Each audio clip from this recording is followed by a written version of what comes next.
奴婢见过柔妃娘娘。不必多礼，坐下说话吧。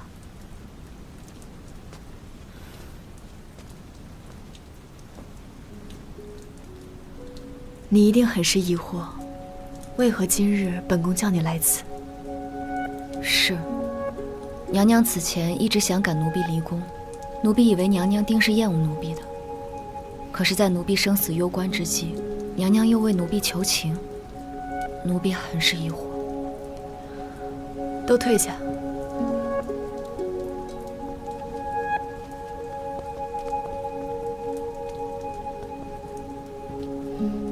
孩子，我与你母亲曾是闺中密友。那日在太后宫中，我得知了你的身份，很是惊讶。知道你此番进宫，肯定不只是为了成为医师这么简单。可在这皇宫之中，波诡云谲，一招不慎，便是万丈深渊。我不想你步了你母亲的后尘。我已经对不起你母亲了，不能再让她唯一的血脉有任何不测，这才几次三番赶你出走。娘娘，您是不是知道我母亲什么事？您能不能告诉我，我母亲当年因何被害？当年我入宫不久便怀孕了，你母亲时常进宫来看我。后来宁贵妃担心我生下皇子威胁她的地位，故而设计想要令我滑胎。是你母亲识破诡计，助我逃脱劫难，却不想因此得罪了宁贵妃，所以才被宁贵妃设计枉死。原来是他，我一定会找到证据，让他为自己的所作所为血债血偿。泽兰，宁贵妃在这后宫之中权势滔天，她父亲更是镇国大将军，手掌兵权，而你如今不过是个小小的医师，想要翻案谈何容易？只怕是会白白送了性命。孩子，你答应我，赶快离开皇宫吧。你母亲肯定不希望你涉险，她只希望你能好好的、平平安安。娘娘，我不会走的。正因为我是医师，所以我更加清楚母亲在医道上遭受的种种不公。我要找到证据，揭露宁贵妃的罪行，为我母亲洗刷冤屈。我还要成为医官，打破这世间对女子不能行医的偏见，这才是给我母亲最好的证明。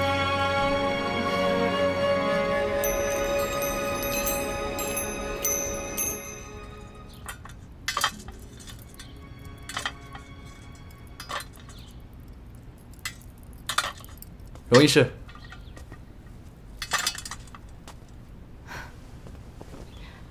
宋大人，来找吴院判吗？吴院判感染了风寒，刚回去不久。我是来找你的。找我？嗯。找我何事？自你我二人初见，我便觉察到，荣医师不像寻常医师那般行事简单。不久前，我无意间听见荣医师和柔妃娘娘的谈话，已然知晓荣医师进宫的真实目的，以及敌人是谁了。你竟然偷听！难不成你想去宁贵妃那儿告发我吗？我是来与你寻求合作的。我已知晓你进宫的真实目的，为表合作诚意，我也告诉你我的事情吧。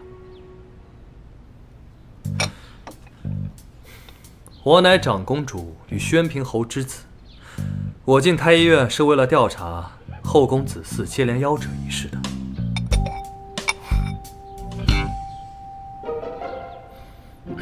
继续说。荣泽兰，我可是世子啊，你能不能有点正常的反应啊？说重点。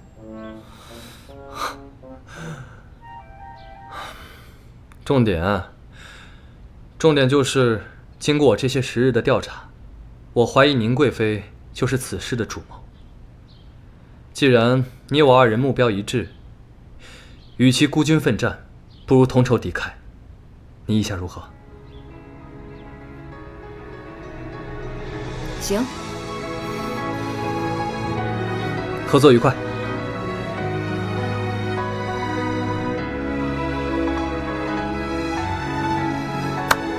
合作愉快。合作愉快。我以为你会拒绝我的。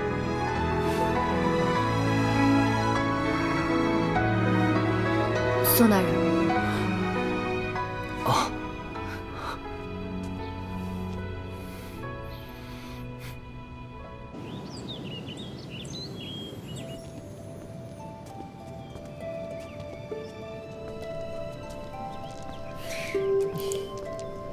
儿臣给皇祖母请安。免礼，你身子不便，就不必多礼。快来，坐下，陪哀家说说话。哀家呀，天天关在这儿，闷得正是心慌。皇祖母，如今看到您气色这么好，儿臣甚是高兴。哀家瞧你今日气色不佳，莫非身子有不适？哀家这就差人去唤太医过来给你把脉。皇祖母，儿臣只是近日有些疲惫，并无大碍，休息几日便好了。大皇子妃看着像是有隐疾，这是个难得的机会，只有治愈更多后宫女子，大家才能知道，宫里是需要女性医官的。太后，不如让奴婢为大皇子妃诊断一二。荣医师这段时日帮哀家调养，哀家的病症好转了许多，让他也给你瞧瞧。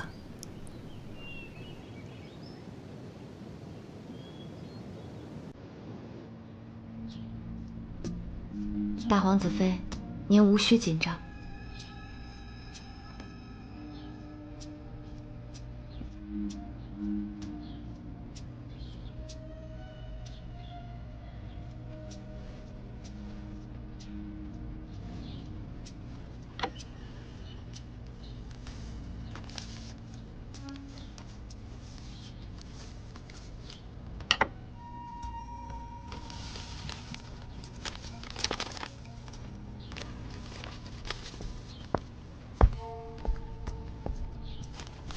这药方上的药材，每日按时间服，可补气血、调身体。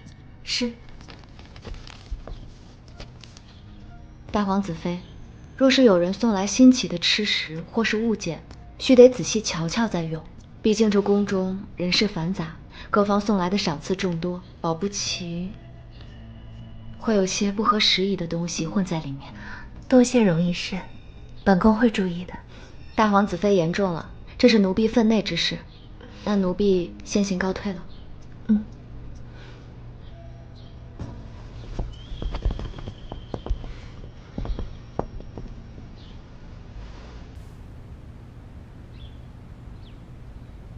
宋大人怎会在此？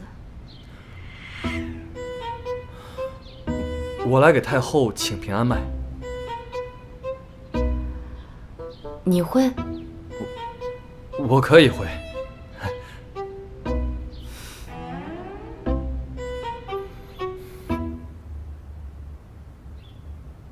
大皇子妃的病，或许换个药方会更好一点。不好了，不好了！大皇子妃早产了，情况危急，东宫急召太医院所有人赶快过去。不好，果然出事了。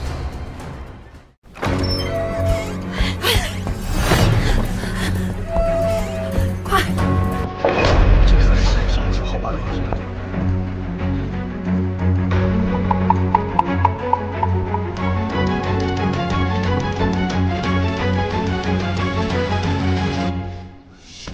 莫德兰，你竟然还敢来！大皇子妃喝了你开的八珍汤，引发早产，你这是蓄意谋害皇嗣，其心可诛。冯院判，说话可要讲证据。我何时谋害大皇子妃了？皇上，大皇子妃她血崩不止，昏迷不醒，孩子也生不下来。这样下去，恐怕要一尸两命啊！皇上，请让奴婢进去看看大皇子妃吧。奴婢对大皇子妃的身体状况最为了解。冯明远，你迅速入内施救，务必要保母子平安。是皇上。这二人果然有问题。皇上，求皇上让奴婢进去看看大皇子妃吧。荣泽兰，若此事当真与你有关，小心朕要了你的狗命！皇上，臣可以用性命担保。闭嘴！再多说一句废话，连你也一起罚。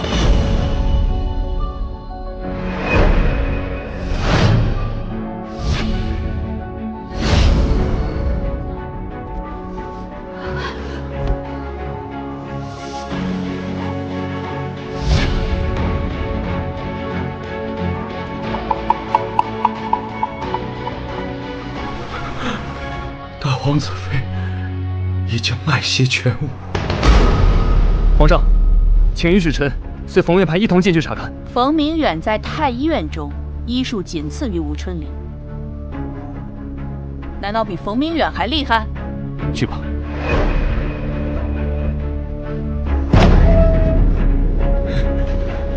皇上，臣无能。臣刚进去的时候，大皇子妃就已经经脉全无，臣罪该万死啊！皇上，好你个小医师，明知大皇子妃怀有身孕，居然敢胡乱用药！你以为你是谁？神医华佗吗？后宫之中，此事尤为重大，你竟然敢越过太医院私自用药，罪该万死！来人，即刻将荣泽兰拖下去杖毙！皇上，大皇子妃早产，此事十分蹊跷，求皇上彻查后再惩治荣泽兰。如今证据确凿，有什么好查的？拖下去！皇上，皇上三思啊！求皇上允许奴婢再看看大皇子妃吧。皇上，请皇上三思。荣泽兰，人都已经死了，你以为自己是大罗神仙吗？能起死回生不成？还愣着干什么？把人给我拖下去！皇上，求皇上三思啊！求皇上让奴婢进去看看大皇子妃吧。皇上。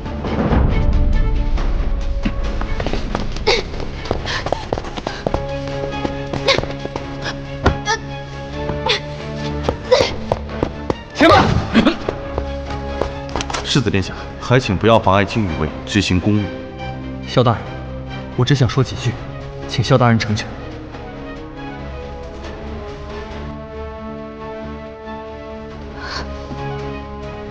宋凌霄，刚才冯明远进产房前与宁贵妃眼神交互，着实古怪。我总觉得大皇子妃的死很是蹊跷，一定要想办法进去，看看大皇子妃的眼神是否凝滞无光，手脚是否冰冷僵硬，还有面部肌肉是否松弛无力。好，我记住了。金蜘蛛，等我回来。萧大人，我知道你是皇上最信得过的人，执行皇上的命令从不手软。但这个女子，是我宋凌霄今生最在乎的人。凌霄请求萧大人，一会儿行刑的时候慢一些，我去就会。拜托了。我可以给你1炷香的时间，1炷香之内，我保他死不了。多谢。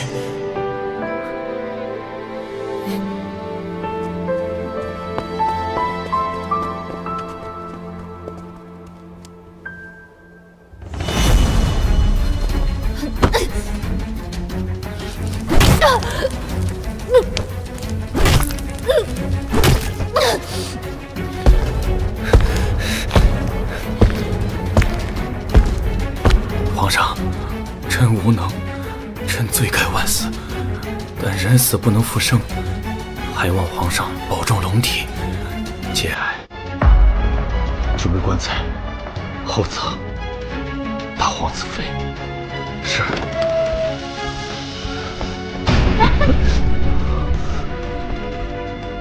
放肆！宋凌霄，你好大的胆子！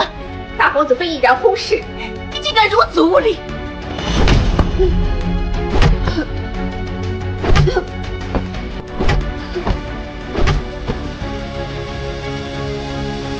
宋凌霄，要干什么？来人，把他拖出去！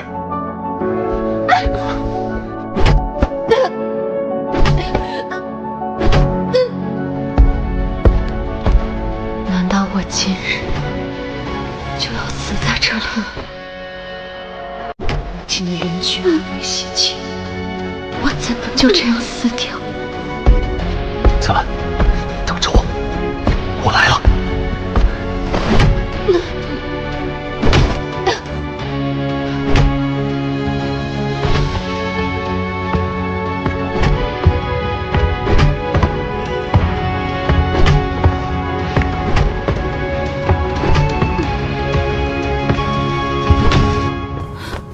皇上有令，住手！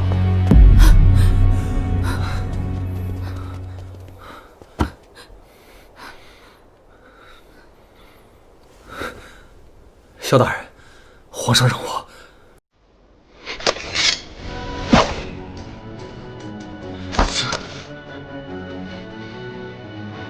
萧大人，今日多有冒犯，他日若我还活着，定向你赔不是，事关亲戚，我必须带他走。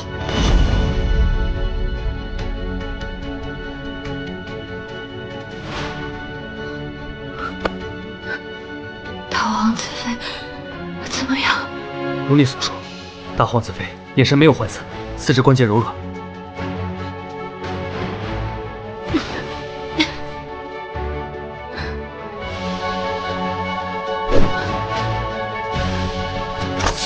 退下，让他们走。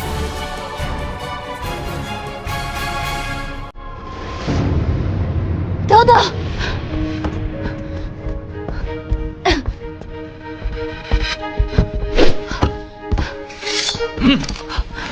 退下，后退。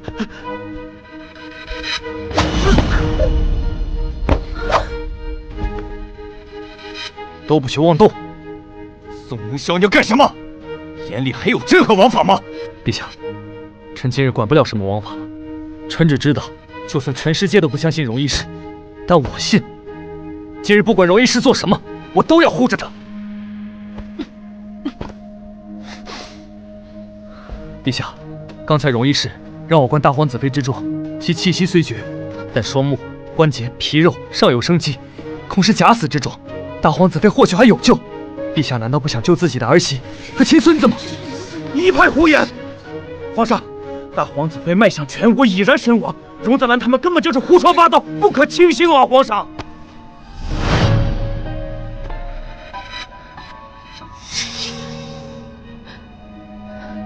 胎动一停，脉如流丝，还有一线生机。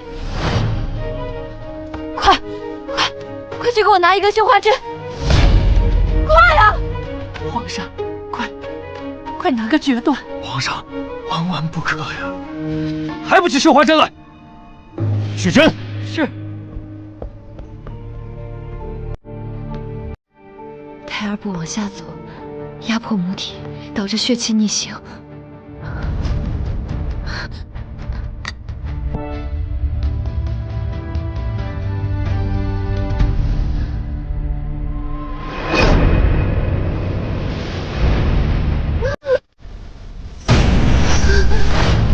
大皇子妃，大皇子妃，用力，来，深呼吸，用力，用力，用力，使劲儿啊！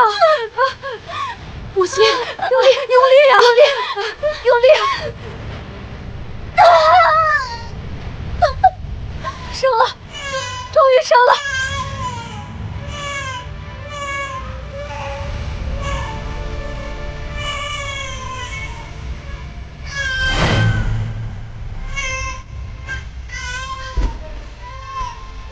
恭喜皇上，母子平安，是个皇孙。哎呦，太好了，太好了！真有孙子，真有孙子！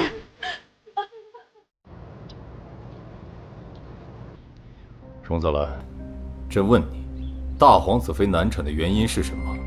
还有，你是如何让小皇孙顺利降生的？回皇上，大皇子妃难产的原因是因为调皮的小皇孙手抓住了脐带导致的。奴婢找到症结所在，便对症下针，用绣花针扎了小皇孙的手，小皇孙吃痛，松开紧攥脐带的手，所以就自然降生了。所以你是说，大皇子妃气绝身亡是假象？是，大皇子妃并未气绝，而是由于难产，导致体力透支，所以陷入了一种类似死亡的假死状态。按理说，但凡稍微有点经验的医官，都可以察觉到此时大皇子妃并未气绝。奴婢很好奇，医术高明的堂堂太医院副院判，为何就如此笃定大皇子妃已经气绝身亡了呢？伏明远，你当真没有查出来大皇子妃是假死？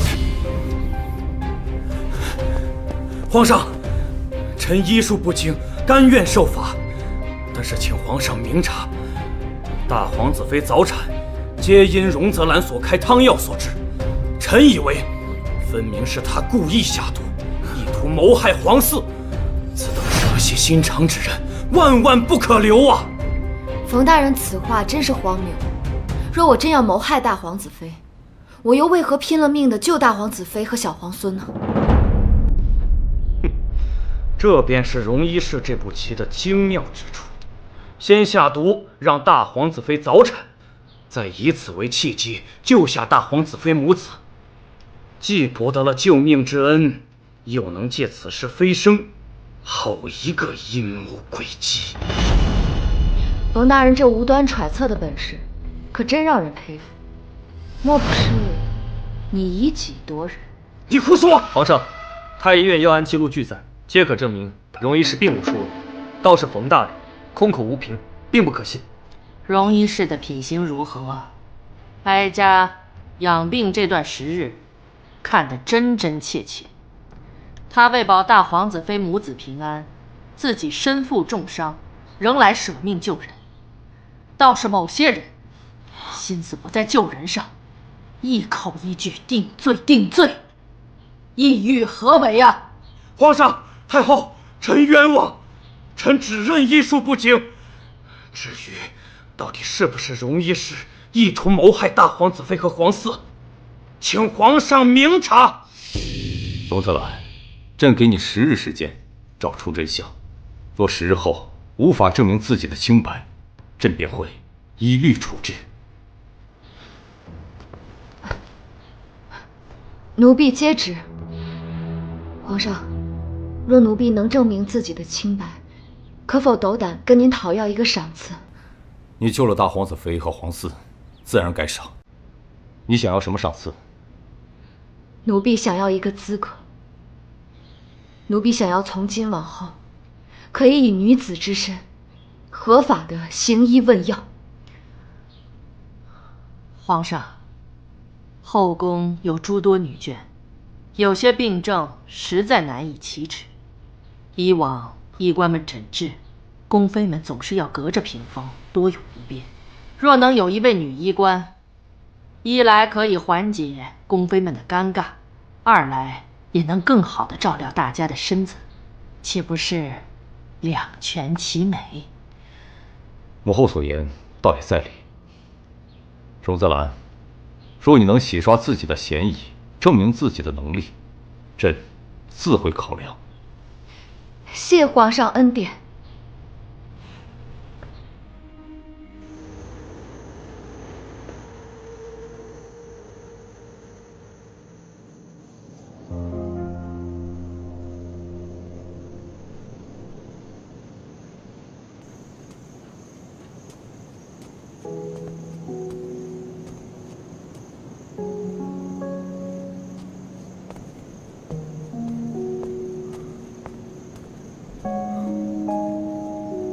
荣医师，夜深路重，为何还未安歇？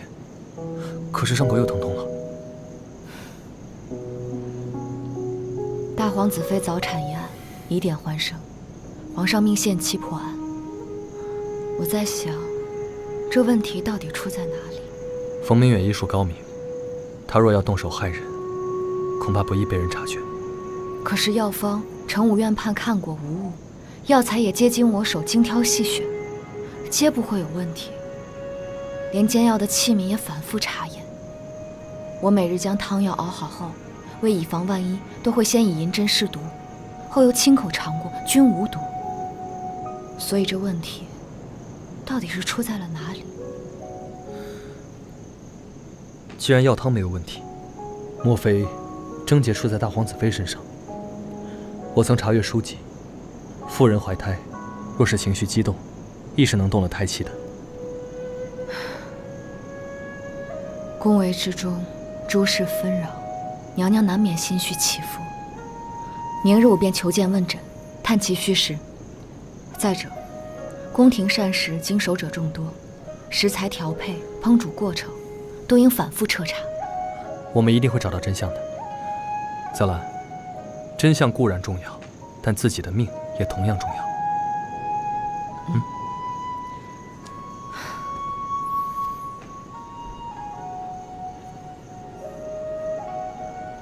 怎么了？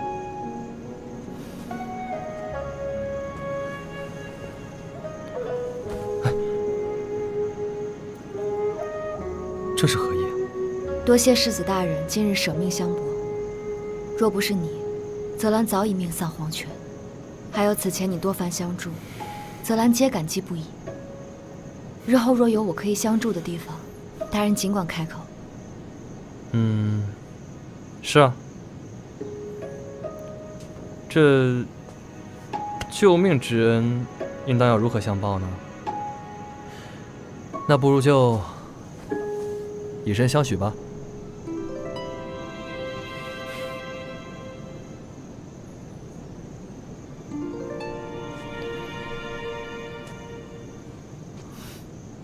虽说世子大人多有相助，但要说救命之恩，我更应当感谢的，该是我自己才是。若我才疏学浅，今日就算你拼命相救，这命怕是也丢定了。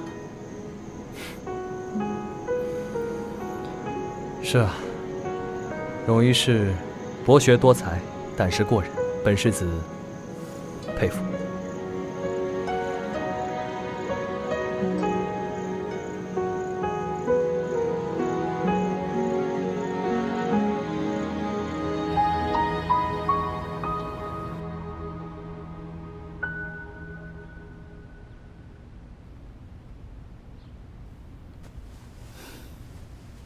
大皇子妃，您此次生产身体损伤严重，奴婢再给您开一个方子，悉心调养。好，你的伤如何了？多谢大皇子妃关心，用过药，已无大碍。关于您早产，奴婢有几个问题想问您，不知大皇子妃是否方便？你问。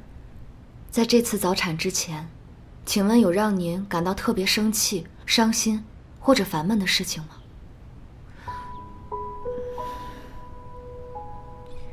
那几日虽宫中事务繁杂，但并未遇见什么特别糟心的事儿，情绪还算平稳。那饮食方面呢？回荣一事，主子每日的餐食，奴婢们都有检查，并无异常，也有留存。荣一事可需要再检查一遍。有劳了。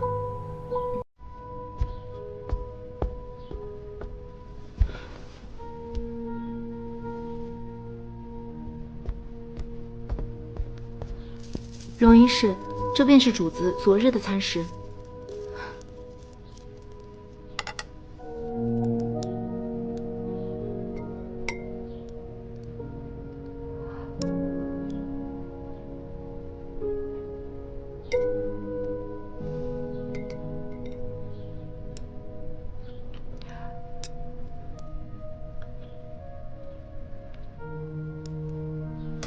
可有问题？没有。大皇子妃情绪、饮食皆无妨害，看来症结仍在那剂汤药之中。可药材查验无差，银针试毒未见异色，到底是哪里有所疏了？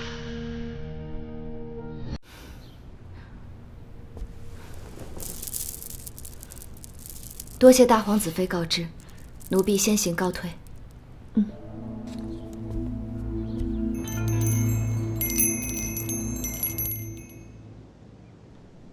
大皇子妃那边可有线索？我已经查验了所有环节，都没有问题。所以到底漏了哪个环节啊？唉，现在天气是越来越热了。我听说吴大人还向皇上提议，宫中上下用水都要先烧过，不可直接喝从井中打来的凉水。为什么？哪有天气热还喝热水的道理？那岂不是更热了？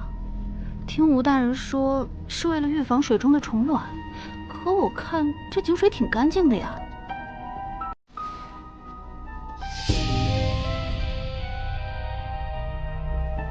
世子大人，我明白了，是水。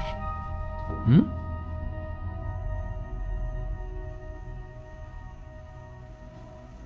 皇上，经奴婢仔细调查，大皇子妃早产一事，问题出在熬药的水上。有人暗中将熬药处的水换成了用铜锅煮过的水。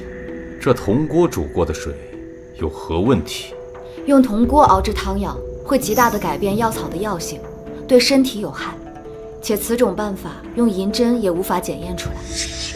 有人故意将熬药处的水换成用铜锅煮过的水，奴婢在不知情的情况下用了此水，如此一来，就和直接用铜锅熬煮汤药一样，因此才致使大皇子妃早产。竟有此事？那你可知是何人所为？回皇上，奴婢不知。皇上，臣听闻藩邦曾进贡过一只灵猫，此灵猫极具灵性，可以测出人说的是真话还是假话，只需将人的右手放到它身上回答问题。若回答的是真话，灵猫则安静无事；若回答的是假话，灵猫则会狂躁不安。臣提议，不妨用此猫一试，或许能找出幕后真凶。这简直荒谬至极！皇上，此法虽说过于玄妙，但为还大家一个真相，臣也愿意一试。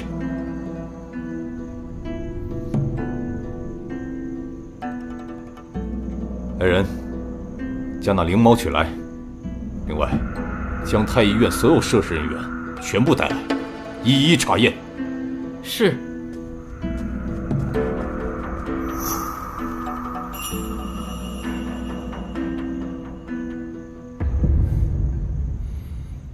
皇上，灵猫畏光，见光会狂躁不安，需将殿内烛火熄灭。熄灯。是。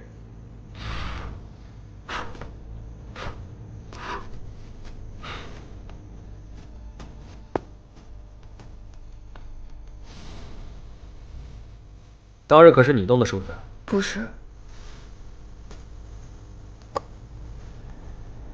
你可曾到过熬药处？没有。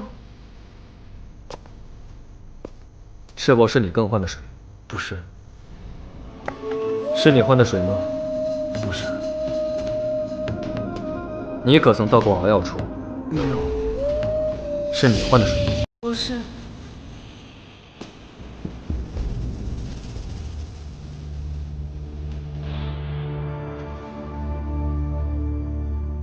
当日你可曾到过熬药处？是否是你动的手脚？没，我没有。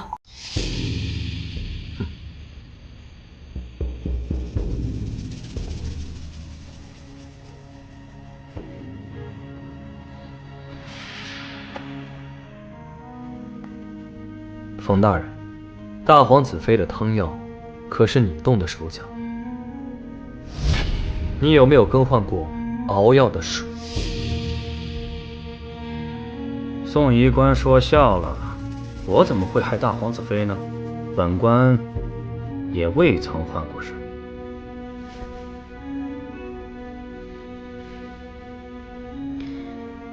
这验也验过了，可惜呀，你这灵猫从头到尾也没叫过一声。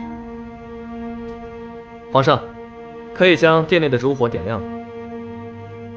点火。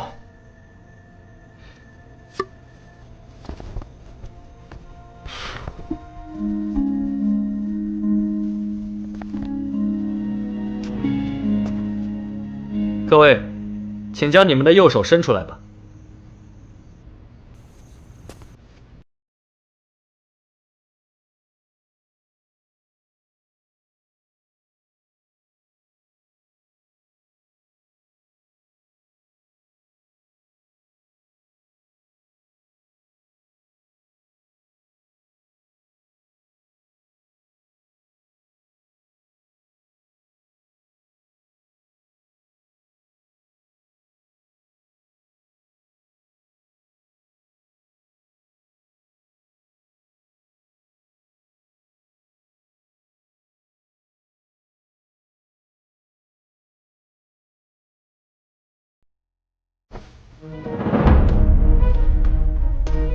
诸位，灵猫是假，方才只不过是一个测谎游戏。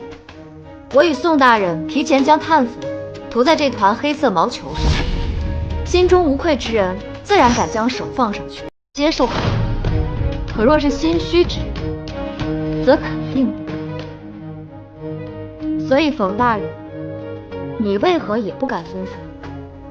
冯大人，你是不敢吗？还是说你的水也是干干净净的？我只是觉得此等小把戏太过荒唐，本官不屑参与。事到如今还嘴硬。冯明远，把手伸出来。是，皇上。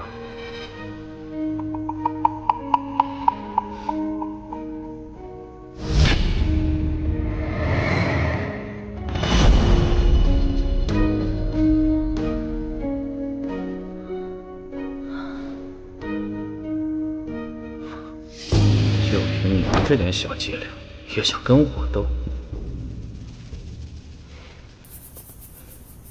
吴医师，事已至此，还不从实招来？说，是不是你换了熬药处的水？皇上饶命，是奴婢换了熬药处的水，奴婢也是被逼无奈。是谁指使你这么做的？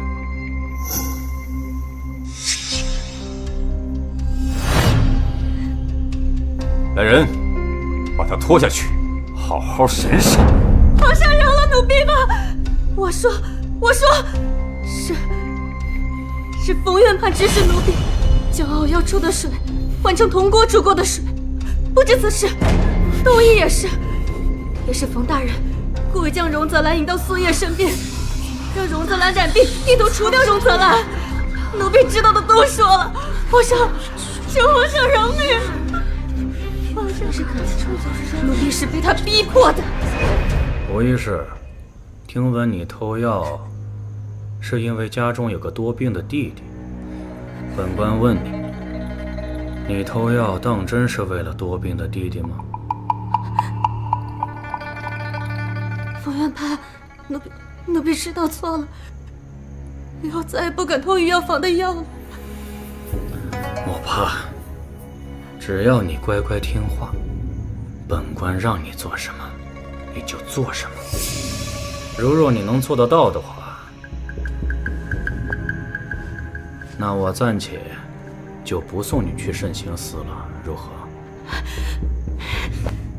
奴婢知道了，奴婢会听大人吩咐的。好。皇上，臣冤枉啊！吴医师信口雌黄，污蔑臣啊！臣冤枉啊！冯大人，如今人证物证确凿，你还想狡辩？你的嘴怎么跟死鸭子一样硬？皇上，天气渐热，臣让吴医师把井水煮沸，只是为了消杀虫卵。每年到了这个季节，宫中都有把井水煮沸再饮用的习惯。再说，就算臣让他把井水煮了，这煮沸的水能有什么毒？我们平日喝的都是煮沸的水，也没有人中毒啊！冯院判，方才我们说的一直都是用铜锅煮过的水熬药，我现在就向你证明，用铜锅煮过的水熬药到底有没有毒。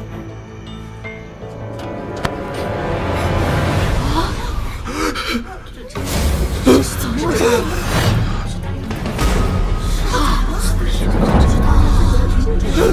看看你现在的样子。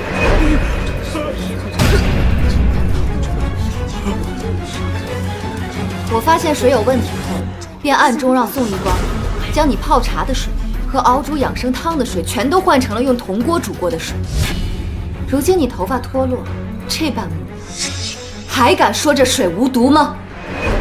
胡说！胡说！我这不过是偶感风邪，皇上，臣偶感风邪，头发脱落啊！好个风邪！铜锅煮水，单饮无碍，可一旦与药草或茶叶混合，便会改变药草或茶叶的药性。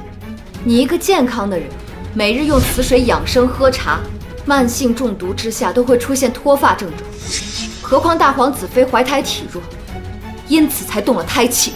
不是我，皇上，不是我，你以为你随便找个医师，皇上就会相信吗？臣冤枉啊！都是这个贱婢自己做的，都与臣无关。臣冤枉啊，皇上！冯明远，要想人不知，除非己莫为。不是的，皇上，大胆！冯明远，为何要谋害皇嗣？究竟是何人之事？皇上，臣冤枉啊！来人，把他一直拖下去，严刑拷打。是，皇上，皇上，臣冤枉啊！放开我！放开我！放开我！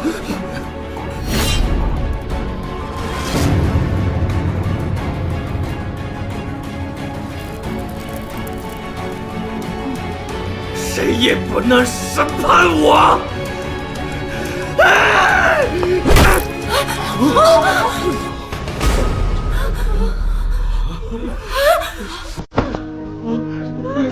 这是。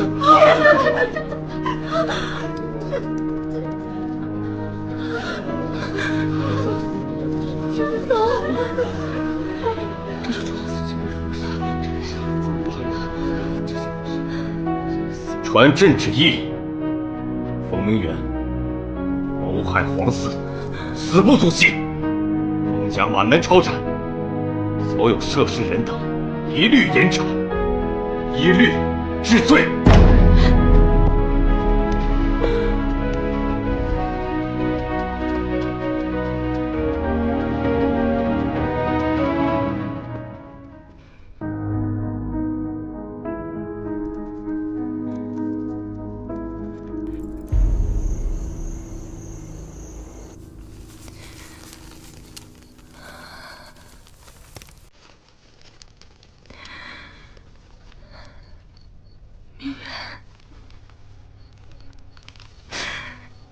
你我二人幼年相识，你待我亲深，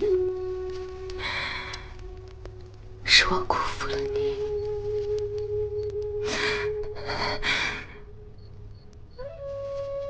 都怪那个荣泽兰，当年他娘坏我好事，如今他又来害你性命。一定要让他付出代价。我会像杀死他娘那样，把他碾成肉泥。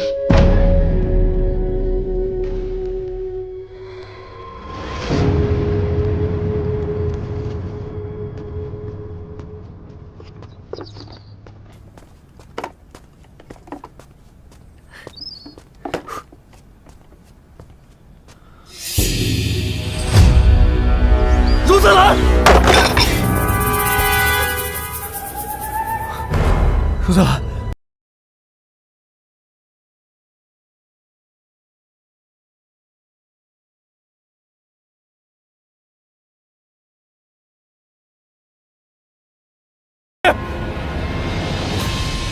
泽兰，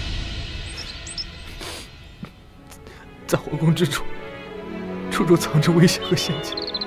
我日日担心你的安危，每次见你孤身犯险，我都怕再也见不到你了。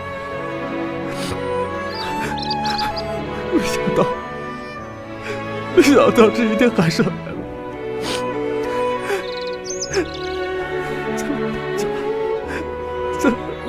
对不起。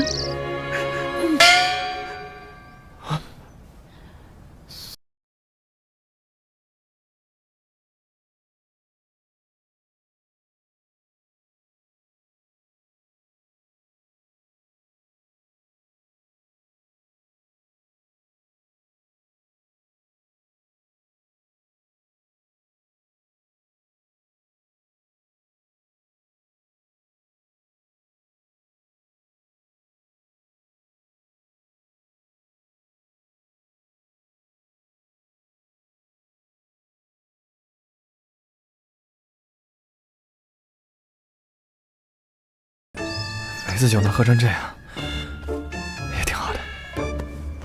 你是不是喜欢我？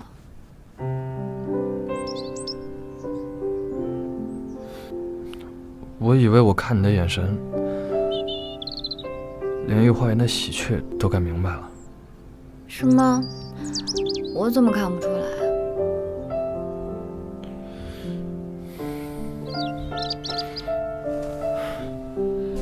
那看来，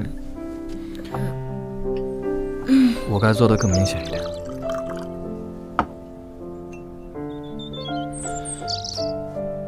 醒醒酒。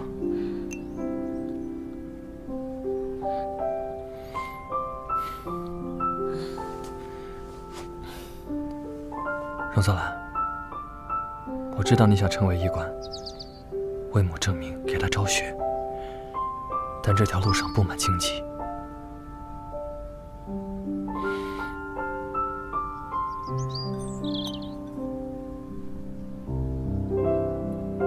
荣泽兰，你可愿意在这布满荆棘的路上寻找一位与你同行的伙伴？他可以做你的侍卫，为你遮风挡雨，替你披荆斩棘。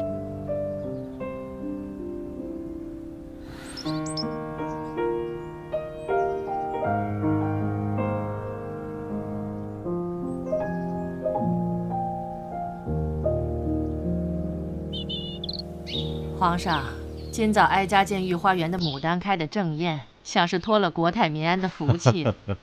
母后圣明，儿臣方才得报，江南又是个丰年，后宫也都安好，实乃祖宗庇佑。是啊。哎呦！哎呀！哎呦！朕的小皇孙来了。哎呦，皇上，快看！哎，哎呦，小皇孙真可爱。父皇，儿臣有个请求，还请父皇恩准。但属无妨。儿臣经此大难，深觉后宫诸多女眷的不易，因男女大防，平日里有些病症，向男医官问诊多有不便，因此病情时常耽误，苦不堪言。儿臣斗胆，请父皇考虑为后宫的女眷们增加一位可以看诊的女性医官。皇上，大皇子妃所言极是。皇上，女子为官，与理不合。况且，自古以来，这世上哪有女子为官的道理啊？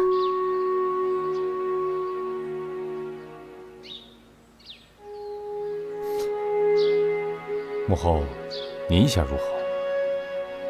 妇人的病症，与男医官言说多有不便。皇上，哀家记得你曾答应过，若荣医士能在大皇子妃中毒一事中证明自己的清白，便允许他合法的看诊问药。如此一来，不封他为医官，如何合法呢？荣医士医术精湛，保过皇子妃和你皇孙的平安，还治愈过哀家和小公主。我看呐，皇上该兑现承诺了。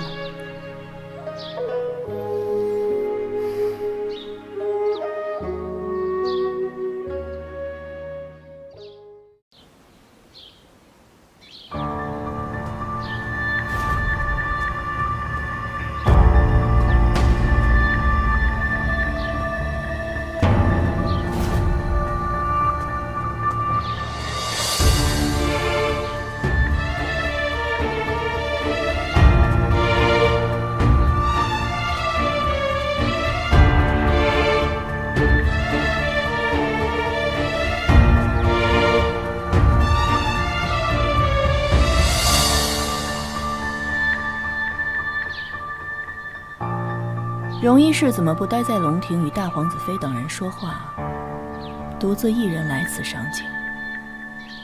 此处花香沁脾，最宜凝神静气。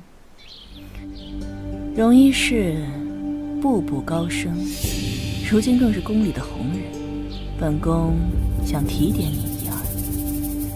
在这宫里，凡是有小心思、手眼伸太长的人，都不会有什么好下场。那苏叶呢？她的手伸得太长了，一个3等医士，弄脏了宁贵妃您的衣服而被杖毙。大皇子妃呢？她的手伸得太长，莫名其妙的早产。这宫里的疑云，总要有人不服。你这张嘴比你母亲还会说，只是不知这命是否也会更长。多谢娘娘夸奖，奴婢定会努力活得长久些。奴婢相信，善恶终有报。就像冯大人，前日里还好好的人，说没也就没了，倒叫人想起那句话：举头3尺有神明，不是不报，时候未到。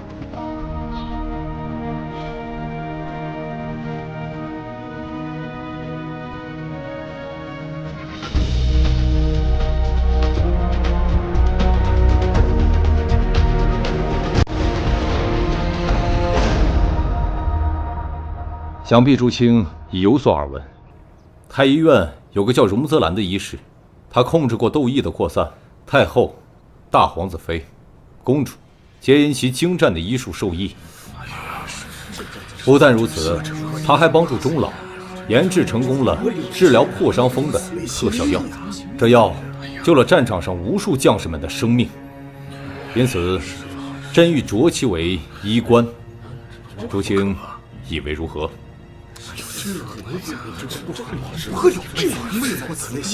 皇上，万万不可！女子为官有悖我朝礼制，自古以来从未有过女子担任医官之力。此例一开，恐成天下笑柄，望皇上三思啊！对，望皇上三思啊！皇上，臣也以为不可。3纲5常乃立国之本，女子应恪守妇道，怎可为官？荣泽兰虽有医术，但也不能坏了祖宗的规矩。臣附议。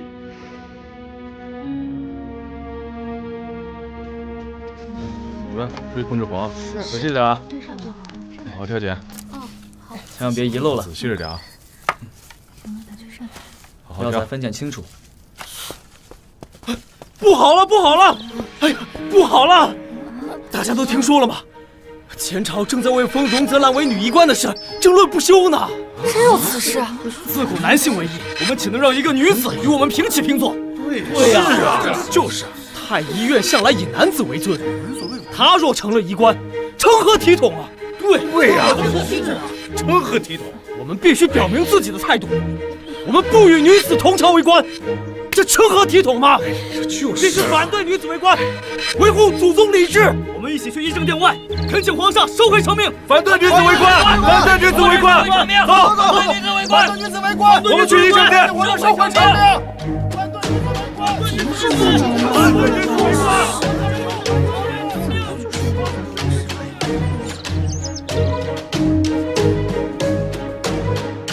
皇上，自古以来从未有女子为官的先例，断不可开此先河呀！正是，女子无才便是德，怎能参与朝堂之事？启禀皇上，荣泽兰功不可没，请皇上明鉴。听闻诸位大人正在为小女子成为医官之事争论，不知可否容小女子进殿辩上一辩？宣。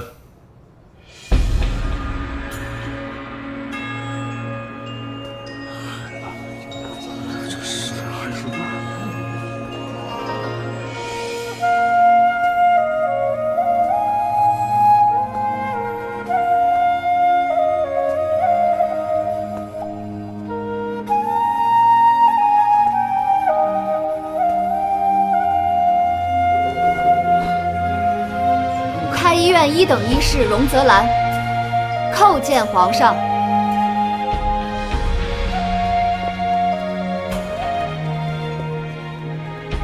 皇上，太医院众医官在殿外长跪不起，恳请皇上收回成命，不可让女子为官。不让女子请皇上收回成命。荣泽兰，今日进殿机会难得，你有何想法，尽管跟众大臣们说说。谢皇上。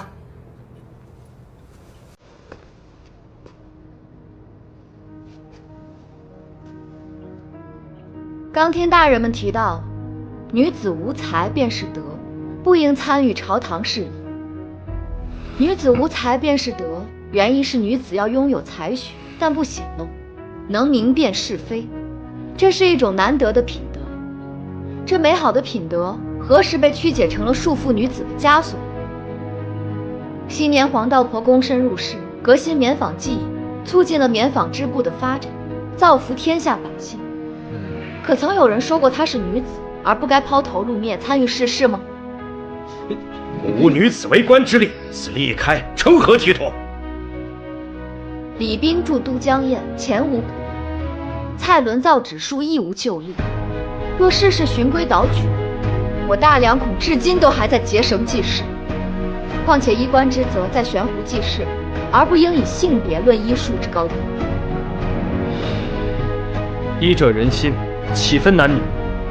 荣一氏以真实救太后，以妙守护皇嗣，此等功绩，却还在争什么宗教礼法？这帮人当真是迂腐之极！满口胡言，巧言令色。皇上，荣泽兰乃罪妇柳福陵之女，罪人之后不可为官，此乃大梁律法。敢问大人，皇城司可有确凿记载关于我母亲罪行的卷宗？若无卷宗，仅凭一张嘴，你是如何确定我是罪妇之女？皇城司可有此案卷宗？回皇上，柳福陵一案并无卷宗。皇上明鉴，既无卷宗，皇城司也未曾受理过此案，奴婢母亲便不是罪妇。昔年家母为太后治疗校正之法，用的是万夫方，借阳气正盛，以辛温之药驱散肺中浮痰。只是太后年事已高，气血浮动，所以无法立即见效。尔等视朝廷俸禄，居高位，不识岐黄变通，反以不合规矩为由罗织罪名。说到底，你们不过是怕昔日对你们俯首帖耳的女子，成为女官后与你们平起平坐罢了。说的巧舌如簧，满口纲常荣辱，不过是守旧之徒护权的遮羞布。若真怀治国安民之志，岂会以男女大防为由置天下妇孺疾苦于不顾？若真有治国安邦之德，就该让女子行医，让天下妇人都能方便就医，及时得到救治。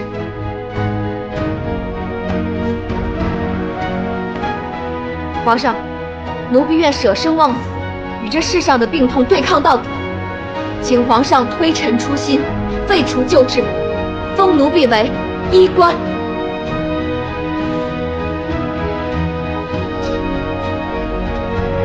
皇上，臣附议。